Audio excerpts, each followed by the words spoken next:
नमस्ते बच्चों। सीबीएसई ने अपना टर्म 2 का सिलेबस आपको बता दिया है। साथ ही साथ आपको क्वेश्चन पेपर कैसा आएगा उसका पूरा पैटर्न आपके साथ में डिस्कस कर लिया है। तो अब इन दोनों चीज़ों को बेस बनाते हुए मैं एक पूरी प्लेलिस्ट अपने चैनल पे डालने जा रही हूँ, जिसमें मैं आपके साथ में सारे चैप्टर्स डिस्कस करूंगी। चैप्टर 15, देन चैप्टर 13, इसके बाद में हमारे पास है चैप्टर 12, 11, 10 एंड चैप्टर नंबर 8। तो हमारे पास टोटल 6 चैप्टर्स हैं जो टर्म 2 में आने वाले हैं। मैं आपके साथ में जो इन चैप्टर्स को डिस्कस करूंगी वो प्योरली मैं एनसीईआरटी बुक से ही डिस्कस करूंगी। ओके, एनसीईआरटी बुक से मेरा जो तरीका रहेगा पढ़ाने का वो रहेगा कि मैं आपके साथ में कुछ पॉइंट्स को डिस्कस करूंगी जो बुक में दे रखे हैं। उन पॉइंट्स को हम अंडरलाइन करेंगे और साथ ही साथ हम ये देखेंगे कि इन पॉइंट्स के ऊपर किस तरह के क्वेश्चंस जो है हमारे क्वेश्चन पेपर में आने की पॉसिबिलिटी बनती है। तो मेरा पूरा जो कंसंट्रेशन है आपको पढ़ाते समय वो रहेगा क्वेश्चन पेपर के ऊपर कि कैसा क्वेश्चन इस पैराग्राफ में से बन सकता है। ओके, तो ये पैटर्न लेते हुए मैं आपको पढ़ाना शुरू कर रही हूँ। आज मैं आपके साथ स्टार्ट करने जा रही हूँ चैप्टर 15 बायोडायवर्सिटी एंड कंजर्वेशन। सबसे पहला पॉइंट जो आपको यहां से नाम याद करते हुए चलना है वो याद करना है एडवर्ड विल्सन का। Okay, so biodiversity is the term popularised by the sociobiologist Edward Wilson, है ना। इन्होंने क्या किया, they describe the biodiversity at the levels of biological organisation. Levels of biological organisation, तो इन्होंने बायोडायवर्सिटी के 3 लेवल्स डिस्क्राइब किए थे। First is the genetic diversity, second is species diversity, third is ecological diversity. Questions कैसे आते हैं बच्चों, देखो पहला क्वेश्चन जो मैं यहाँ से आपके साथ में डिस्कस करूंगी वो है, देखो, difference between genetic diversity and the species diversity. अब जहां बात आ जाए डिफरेंस लिखने की तो हमें यहाँ पर कम से कम 2 पॉइंट्स याद करते हुए चलना है। फर्स्ट पॉइंट जो इसको डिफाइन कर दे, what is genetic diversity and what is species diversity. Simple बात है, बिल्कुल सिंपल है। Diversity means the variation. Okay, so variation और the diversity at the genetic level. Genetic level is the genetic diversity.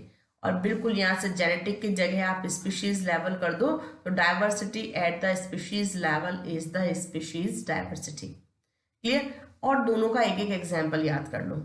अभी examples की जगह मैं खाली छोड़ रही हूँ। एग्जाम्पल हमारे पास सिंपल दे रखे हैं एक लाइन में, western Ghats have greater amphibian species diversity, और इसको यहाँ पे कंपेयर किया गया है ईस्टर्न घाट से।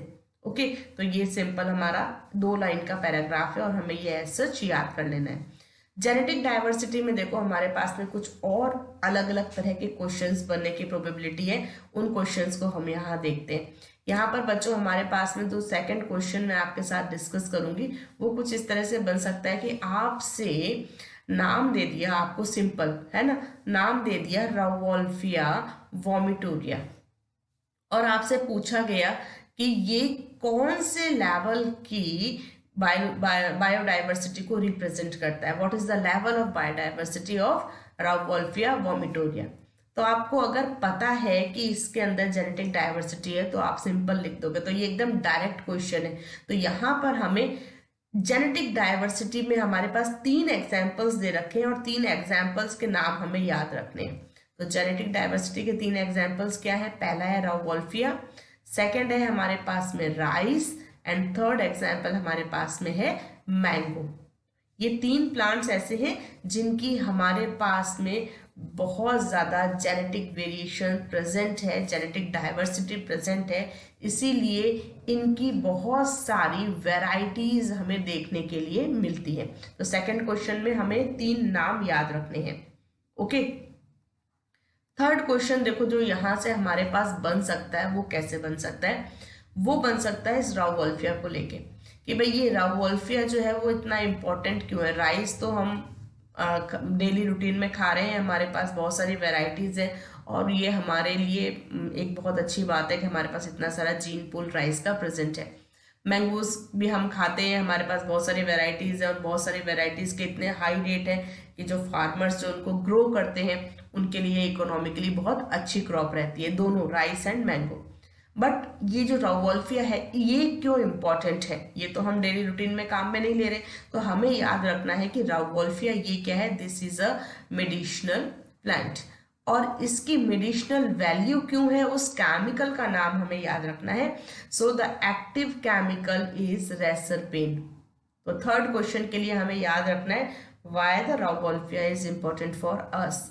से फोर्थ क्वेश्चन देखो, यहां से फोर्थ क्वेश्चन के लिए हमें क्या चीज याद रखनी है, फोर्थ क्वेश्चन के लिए हमें याद रखना है कि भाई हिमालय की जो रेंज है उस हिमालयन रेंज में ये जो रावोल्फिया प्लांट ये इस रेंज के अंदर अलग अलग जगह पर ग्रो कर रहा है ना, अलग अलग जगह पे रावोल्फिया प्लांट ग्रो कर रहा है।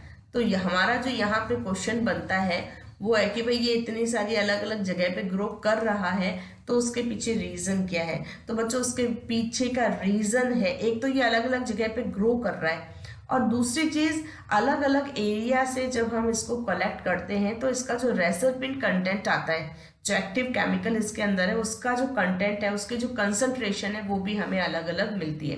तो इसका मतलब ये है कि जो रावोल्फिया है इसके अंदर बहुत ज़्यादा जेनेटिक डाइवर्सिटी प्रेजेंट है और उस जेनेटिक डाइवर्सिटी के कारण ही this medicinal plant is growing in different Himalayan range and it might be in terms of the potency and the concentration of the chemical reserpine that the plant produces. Okay, तो ये चार questions का pattern मैंने आपको यहाँ पर समझाने की कोशिश करी है कि इस तरह से क्वेश्चंस यहाँ से पूछे जा सकते हैं। ओके, अब हम चलते हैं हमारे थर्ड लेवल के ऊपर इकोलॉजिकल डाइवर्सिटी पे और देखते हैं क्वेश्चन नंबर 5। यहाँ से जो नेक्स्ट क्वेश्चन का पैटर्न बनता है वो देखना।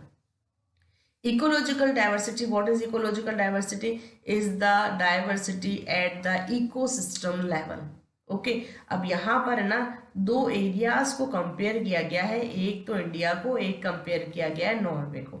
ओके, और हमारा जो इंडिया है हमारे पास में बहुत सारे इकोसिस्टम्स प्रेजेंट हैं, तो we have the ecosystem diversity, बहुत सारे इकोसिस्टम का मतलब क्या हो गया, हमारे पास बहुत सारा वेरिएशन है इन द हैबिटेट, है ना। फॉर एग्जाम्पल यहाँ पर बहुत सारे हैबिटेट्स के नाम दे रखे, या हम ये कह सकते हैं बहुत सारे इकोसिस्टम्स के नाम दे रखे जो हमें याद करने, desert, rain forest, mangroves, coral reefs, wetland, estuaries and the alpine meadows. तो इतने सारे हमारे पास में इकोसिस्टम है। So India has ecosystem diversity, greater ecosystem diversity as compare to the Norway. तो हमारे पास बहुत ज्यादा इकोसिस्टम डाइवर्सिटी है। इट मीन्स डेफिनेटली हमारे पास बहुत ज़्यादा बायोलॉजिकल डाइवर्सिटी है क्योंकि हर इकोसिस्टम के अंदर अलग अलग तरह की स्पीशीज ग्रो करेंगी।